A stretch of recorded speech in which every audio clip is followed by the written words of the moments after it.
ভাই আপনি বুঝি মোটরসাইকেলটা বিক্রি করে দিবেন? ও ভাই, আপনি কি শুনছুন? আমি এই গাড়ি বিক্রি লাগে রাস্তা দাঁড়াই লইছি। মাশাআল্লাহ মাশাআল্লাহ, গাড়ি তো আমার পছন্দ হয়েছে। আচ্ছা ভাই, এটার মাইলেজ কত? ভাই, এটা মাইলেজ লয়ে কোনো টেনশন আপনার কোনো লাগবে না। এই গাড়ির যদি তেল না হতা হয়, আপনার 50-60 কিলোমিটার অটোমেটিক যাবে। তাই নাকি ভাই? এটা কিভাবে সম্ভব? আরে ভাই, এটার এই ব্যবস্থা আছে।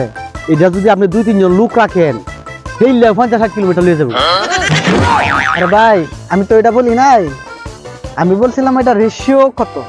এই যে কত আছে না, 140 কিলো, 120 কিলো, 50 কিলো, ওইটা আর কি ভাই? ও ভাই, বুঝছি বুঝছি। আমার এটা হলো গা 1/50। মাশাআল্লাহ মাশাআল্লাহ ভাই, তাহলে তো ভালোই। 1 লিটারে 50 কিলো যায়। আরে ভাই, এটা তো এই 50 সেই 50 না। তাইলে কি ভাই? আরে ভাই, আপনি এখনো বুঝছেন না। এই গাড়ির মধ্যে আপনি 50 লিটার তেল ঢুকাইবেন, 1 কিলোমিটার যাইব।